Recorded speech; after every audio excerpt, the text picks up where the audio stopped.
O Fiagro Interamerra está fazendo a sua segunda emissão de cotas. É um fundo ainda novinho, com pouco mais de um ano de emissão, mas vocês pediram para eu fazer um vídeo dessa emissão, então eu estou fazendo. Quer conhecer um pouco mais do fundo? Quer entender um pouco mais sobre essa emissão? Então vem comigo.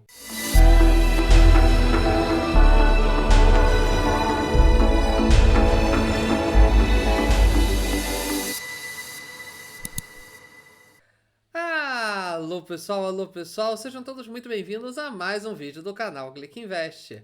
Vocês sabem que eu adoro atender os pedidos de vocês quando eu posso, quando está dentro do meu alcance, e vocês pediram o vídeo desse fundo. Um fundo novinho, um fundo pequeno em patrimônio, pequeno em quantidade de cotistas, pequeno em liquidez, e nós vamos falar disso com bastante atenção, mas vocês pediram o vídeo, eu estou trazendo aqui. A gente vai falar do Interamerra Fiagro, o IAAG11. Vamos dar uma olhada no relatório gerencial, um pouquinho no histórico dele, como é que funciona essa relação entre a gestão do Inter e a consultoria dessa empresa Amerra, como é que isso impacta ou não nos custos do fundo, e vamos falar em si também, claro, da emissão. O que o fundo quer fazer, o que ele não quer, valores, prazos e tudo mais. Então, vamos dar uma olhada no relatório gerencial. Aqui o último relatório gerencial saiu agora, pouquíssimos dias, com as operações de julho de 2024. Aqui tem algumas apresentações sobre o fundo. Como mencionei, um fundo ainda pequenininho, um patrimônio líquido de 52 milhões de reais apenas. Um fundo que está basicamente todo alocado em CRAs, apesar de que ele tem um regulamento bastante flexível. Ele pode, eventualmente no futuro, comprar imóveis, entrar em SPEs, ele não precisa só entrar em renda fixa através de LCA, ele pode investir inclusive em CRIs ligados ao mercado do agronegócio. Então, é um regulamento bastante liberal. Mas hoje ele está basicamente todo alocado em CRAs. Tem menos de 10 mil cotistas, 9.300 cotistas. E vamos deixar isso aqui mais para frente um pouquinho. Ele faz aqui a explicação do mercado do agronegócio. Ele tem aqui um comentário muito detalhado sobre vários segmentos, até nível de fertilizantes, importações e exportações da Índia e como isso afeta o cenário brasileiro. Aqui parte de grãos, algodão, milho, soja. Ele faz até gergelim, açúcar e etanol, que é hoje a principal alocação do fundo. Vem toda aqui uma explicação de todo o contexto geral. E aqui a carteira de crédito, né? A explicação dos CRAs que ele tem em carteira. E aqui vale uma explicação.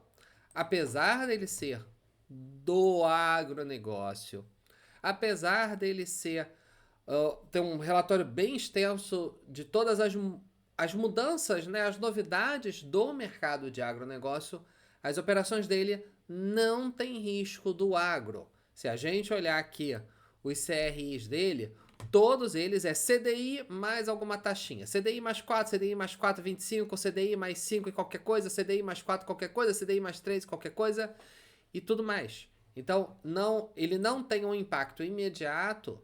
Se o preço da soja subiu, se o preço da soja caiu, se a Argentina parou de exportar, se a Alemanha começou a mudar uma regra qualquer, ele não corre risco de agro. É claro que quando a gente olha num cenário de médio e longo prazo, é óbvio que ele vai se beneficiar de um agro pujante, de um Brasil tendo vantagens competitivas perante países concorrentes, preços mais interessantes e tudo mais. Mas esse é um risco de médio e longo prazo, da reposição da carteira.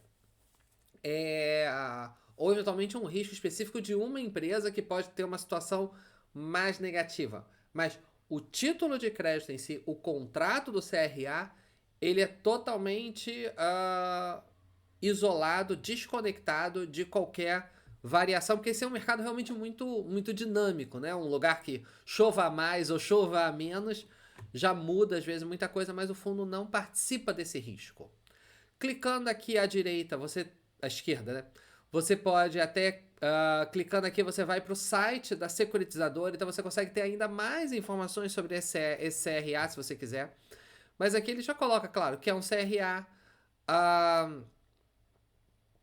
o devedor, né, a empresa devedora, quem é a securitizadora, qual é o segmento, em qual região do país que está alocado, quais são as garantias, qual é a razão de garantias, o volume da operação, o peso dele dentro do patrimônio. Ele não tem nenhuma operação muito concentrada, mesmo sendo um fundo novo, um fundo pequeno, ele não tem concentração de alocação. A maior operação dele não chega a 10% do patrimônio, tudo vinculado ao CDI. Aqui também tem as taxas e os vencimentos. Como ele é um fundo novo, um fundo ainda pequeno, é claro que ele não tem cheque, digamos assim, para poder ser majoritário nas operações. Esse é naturalmente um risco de todo fundo menor. Na hora que tem uma operação que vai para uma assembleia para rediscutir uma cláusula, decidir ou não por executar uma garantia, decidir ou não por renegociar a operação de alguma forma, o fundo, por ser pequenininho, ele ainda é minoritário.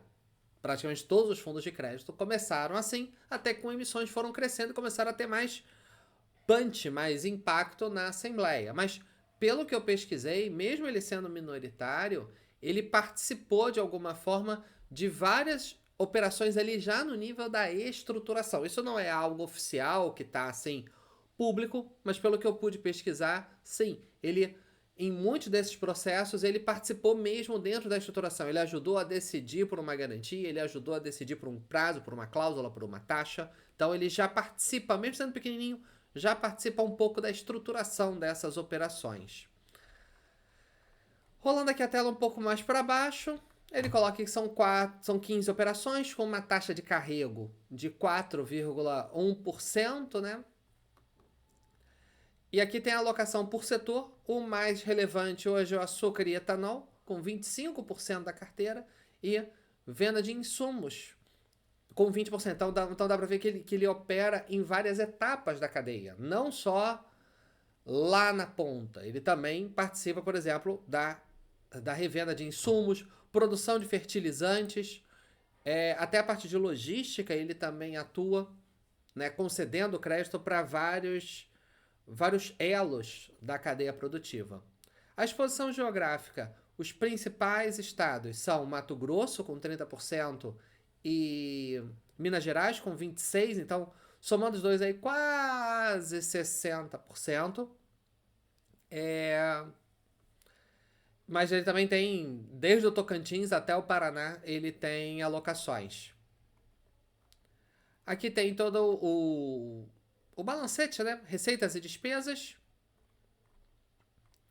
Aqui fala da cota de mercado, a gente vai falar um pouquinho disso. Volume negociado, a gente vai falar um pouquinho disso.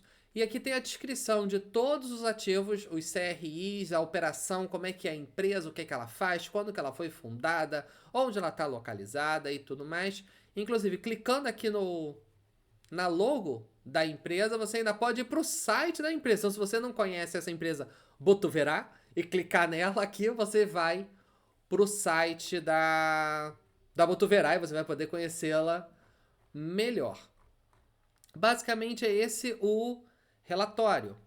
E muita gente fica na dúvida como é que é essa relação entre o Inter e essa empresa que é a consultora do fundo, né? O Inter, ele assume tanto a função de administrador e gestor, e tem uma consultoria que é a Amerra. A Amerra é uma empresa sediada em Nova York, uma empresa que tem 15 anos de atuação, sempre nesse ramo, não só de açúcar e álcool, como já fez e faz investimentos em soja, tabaco, cacau, café, até aquicultura, aquelas fazendas de peixe. Não tem atuação só no Brasil, ela já operou Estados Unidos, Argentina, Alemanha, Panamá, Paraguai, México, Alemanha, Equador e principalmente Brasil. Tanto é que da equipe da Amerra, 1/3 da equipe é de brasileiros. Então, e isso é importante, porque principalmente no setor do agro, por mais que as operações, claro, todas são formalizadas em contrato, ainda é um mercado que depende muito das pessoas se conhecerem, das pessoas se olharem olho no olho, de você conhecer aquela pessoa, ou pelo menos você conhecer alguém que conhece alguém que conhece alguém que conhece aquela pessoa, para saber se a pessoa é confiável ou se é trambiqueiro.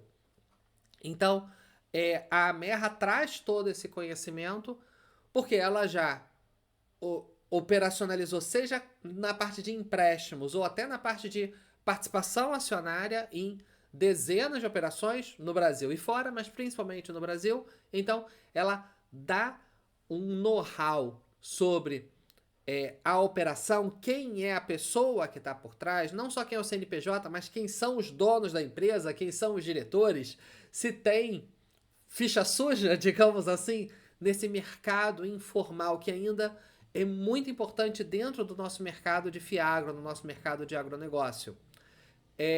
Então, ela não é só uma consultoria que dá um palpite, que dá um parecer, não. Ela acompanha a operação desde ali do comecinho. Pelo que eu pude consultar de fontes, etc., ela é mais do que só uma consultora. Dá para quase dizer que ela é uma cogestora. Formalmente ela não é uma cogestora, porque ela não é uma empresa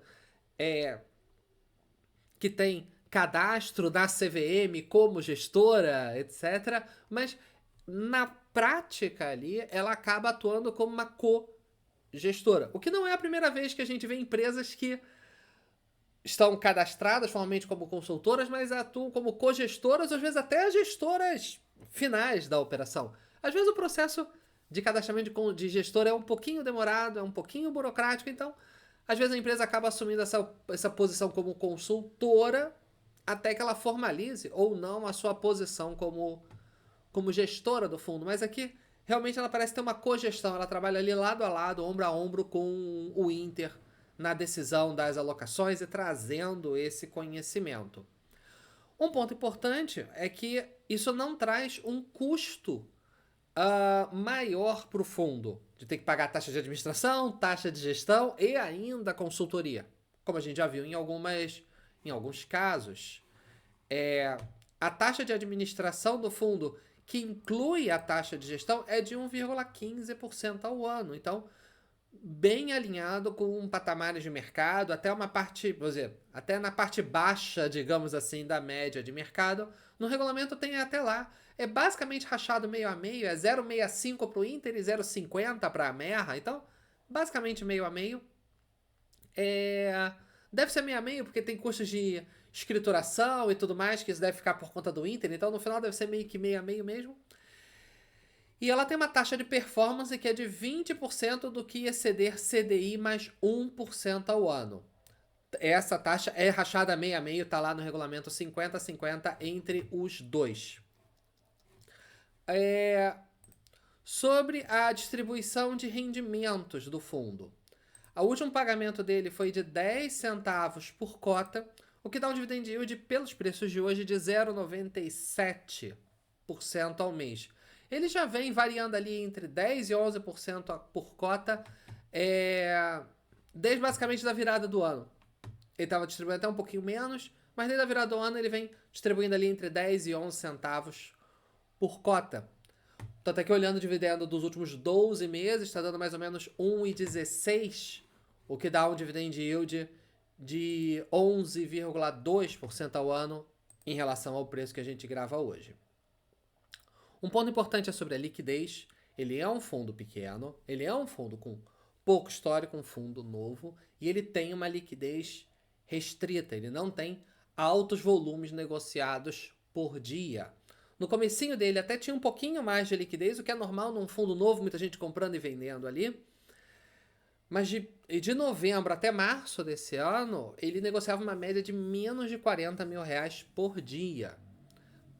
De abril para cá até melhorou um pouquinho, ali tem mês que fica numa média de 80 mil, 100 mil, 150 mil aconteceu, mas ainda é um fundo com uma liquidez pequena, então é algo que é necessário se prestar atenção, quem vai investir ou quem já investe nesse fundo, considerar o tamanho da posição versus a liquidez, o quanto tem de negociação no mercado e ter essa consciência de que se talvez precisar desmontar ou montar uma posição, pode de repente ser saudável você parcelar isso em vários dias para não distorcer muito a cotação, você não ter algum problema de liquidez. Sobre a emissão. A emissão, então, ela é uma emissão, se a gente pegar aqui no prospecto, a emissão, então, ela é no valor de 80 milhões de reais. Parece pouco em relação a outros fundos que a gente já trouxe aqui, tanto FIIs quanto FIAGROS, mas é bastante coisa perante o tamanho do fundo. E essa oferta ainda pode ser aumentada em mais 25%. Então, dependendo da demanda, ela pode ir a 100 milhões de reais. Aqui na parte 3 do prospecto tem a destinação dos recursos. Então aqui tem todas as operações que o gestor está mirando, que ele está de alguma forma negociando. As operações aqui não tem firme. Ela, como bota aqui, ó, é tão somente indicativa e não será vinculante. Isso é o que está em negociação, é o que está na mesa do gestor. Então, tem várias operações de vários segmentos, ele continua não concentrado em investimentos. Açúcar e etanol ainda é a posição mais significativa, mas tem de tudo. Todas as operações aqui ele tabela como high yield perante a classificação do Inter e da Amerra. Aqui tem os prazos, tudo ali de 3, 4 anos, um pouquinho mais, um pouquinho menos. E aqui as garantias, inclusive algumas operações sem garantias, o que é plenamente possível. Como várias aqui são de proteína animal e os valores são os mesmos, me dá a impressão que seja aqui uma grande operação, talvez várias empresas num mesmo grupo. Não dá para saber, mas é a minha percepção pelos valores e pelos segmentos muito repetidos. Posso estar absolutamente enganado. Mas como eu disse, o fundo tem carta branca para se de repente alguma operação dessa cair, botar com outra. Isso aqui não tem nada vinculante. Sobre o preço da emissão. O preço da emissão e principalmente os custos que acabam gerando um desconforto aí em muita gente.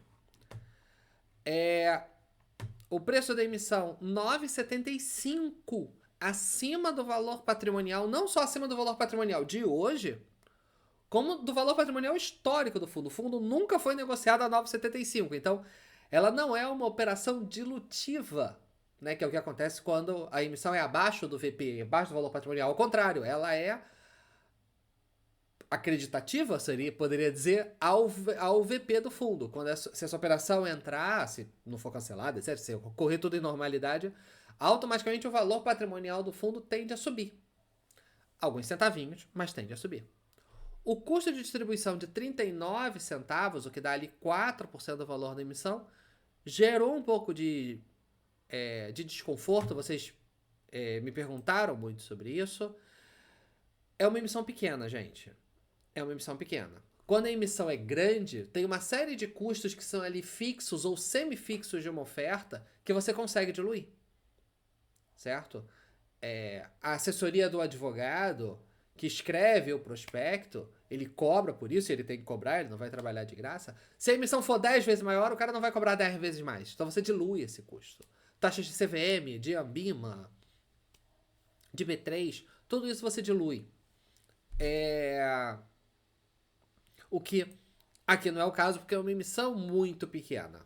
Então, gera desconforto 4%? Para muita gente, sim. Mas a gente tem que entender que não dá para comparar uma oferta de 80 milhões com uma de 1 bi. Então, o preço total da emissão 10,14, o que é abaixo do valor da cotação atual. No momento que a gente grava esse vídeo, o fundo está cotado a 10,36. Então, mesmo fazendo com um preço de emissão acima do valor patrimonial do fundo e com custo de distribuição caro, entre aspas, aqui, mesmo assim, preço de emissão abaixo da cotação hoje. E quem é cotista tem, claro, direito ao direito de preferência, né, de 150%, porque o fundo está aumentando 150%. Então, se você é cotista do fundo, você pega a sua posição na noite do dia 14 de agosto, multiplicando por 150%, você vai ter quantos direitos de preferência você tem.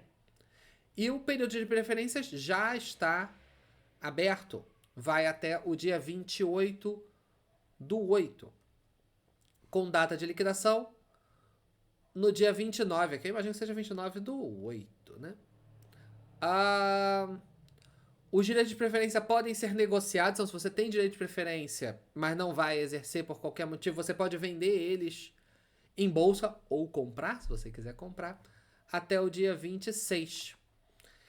E quem participou do direito de preferências vai ter o direito de sobra, ou seja, vai receber uma nova rodada do direito de preferência, que vai poder exercer do dia 2/9 ao dia 5/9, não terá montante adicional e a oferta pública também já está aberta, vai até 13/9, com liquidação em 19/9.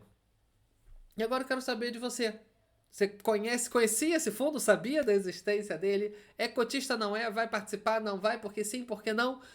Quer ver algum outro fiagro aqui aparecendo aqui no canal? Coloque embaixo que eu quero muito saber a opinião de vocês. Se gostou do vídeo, não esqueça de dar aquele like, isso ajuda muito o canal. Se você ainda não é inscrito, é uma boa hora para se inscrever e ficar antenado das próximas novidades do fundo. Se você acha que mais alguém de repente vai gostar de conhecer esse fundo ou saber dessa emissão, é só compartilhar, que também ajuda muito aqui o nosso trabalho. E se você quiser continuar sua maratona de estudos, vou deixar mais 2 videozinhos aqui do lado para você continuar assistindo a gente. Tá bom, pessoal? Espero que tenham gostado. Um forte abraço e até a próxima. Tchau, tchau!